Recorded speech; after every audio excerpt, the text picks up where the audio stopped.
Hello and welcome to Alan's Forest School. Today we're going to learn about knots.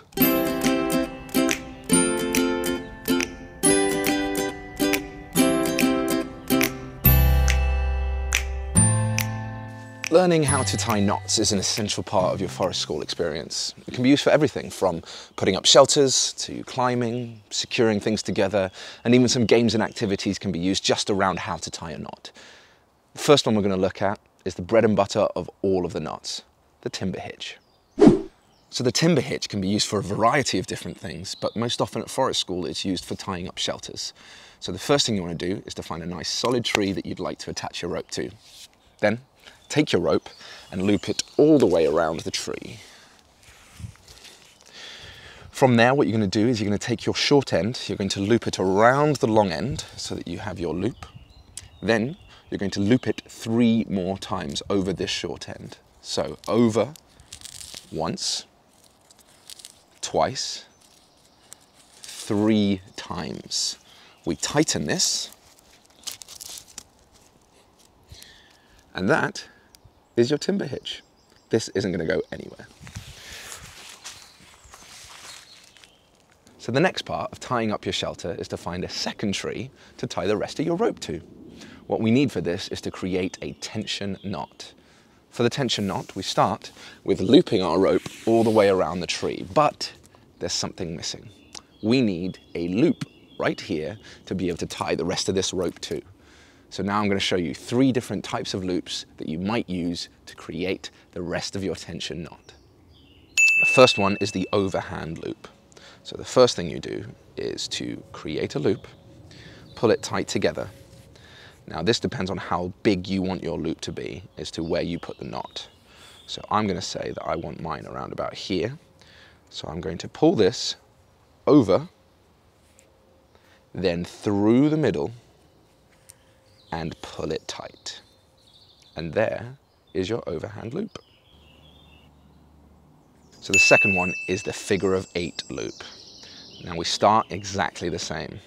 We create our loop, pull it tight together, choose where we want our loop, pull it over, but instead of just coming all the way through that we did with our overhand loop, we're going to come round one more time and go through the loop to create our figure of 8.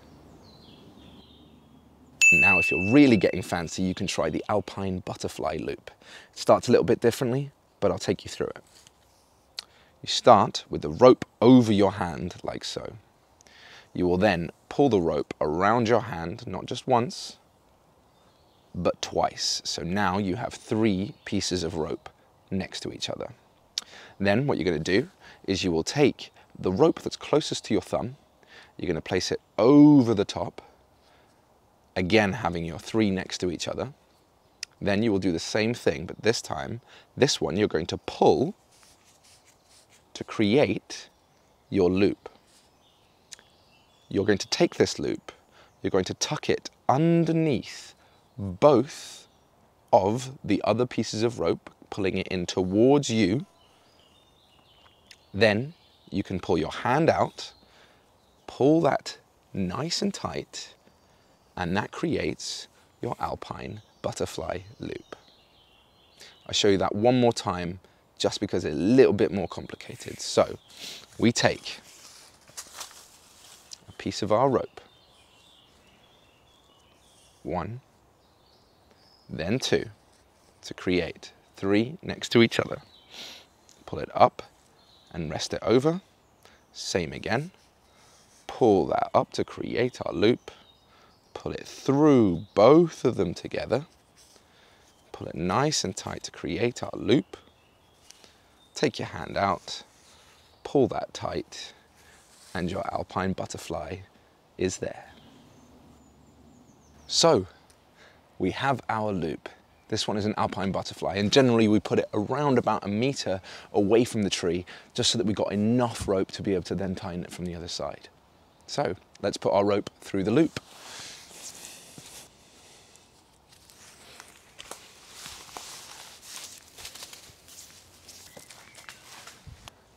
With our rope through now, we can tighten it round the tree.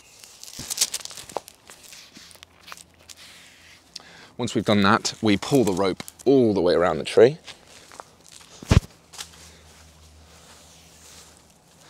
That's it. From there, we've created actually a triangle just on the inside of our rope here. What we do then is we pull our rope through the triangle, up through the triangle, to create our nice tight side from there. Now that we've got a bit of a security, what we're going to do now is to be able to make it extra safe. So we create a loop.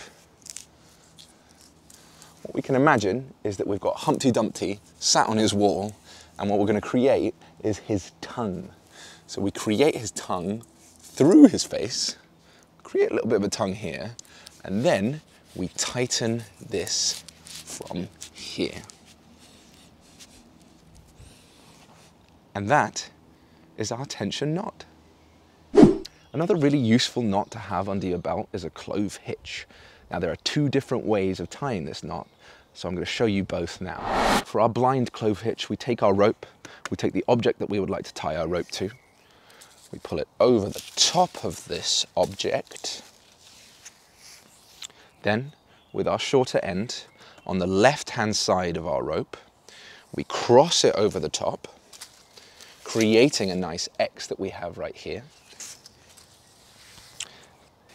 Then, with our shorter end, we tuck it underneath the rope that we just looped around, tightening it to create our clove hitch. If we have the end of an object, we can use a different type of clove hitch. This one is the open clove hitch. We start with our rope like so. We take our right hand, we make a loop over the rope on our left hand, creating a loop there. We continue down the rope a little bit more and we do the exact same action again over the top to create these little bunny ears, or as we sometimes call it, a fish on a dish. Now the fish is the first one that you created and the dish is the second. This will help us because if we place our fish on top of our dish, place it around the object, tighten it from there, and that creates our clove hitch. Okay, so the last one we're going to look at today is the taut line hitch. This one can be really helpful for tightening the ropes of your shelters and your tents. So once you've whittled your own peg, hammered it into the ground, you take your rope, bring it around so it is parallel. You have your tighter end and you have your looser end. The looser end you're going to loop over the top of the tighter end, creating a contact point down here. Then from there, you're going to loop it again 3 times below that point and 1 time above. So we go over the top, that's 1, just around that tighter end, 2, and 1 more time, coming through, 4, 3. Then once over the top of it, coming through that loop to be able to tighten that from there. Get that nice and tight. And from there, you can see it's quite loose, but I can make it nice and taut by moving our contact point. Well, that's it. There's an introduction to a few knots that might help you out at your forest school. Thank you so much for watching, and tune in next time for some more forest school tips with Alan.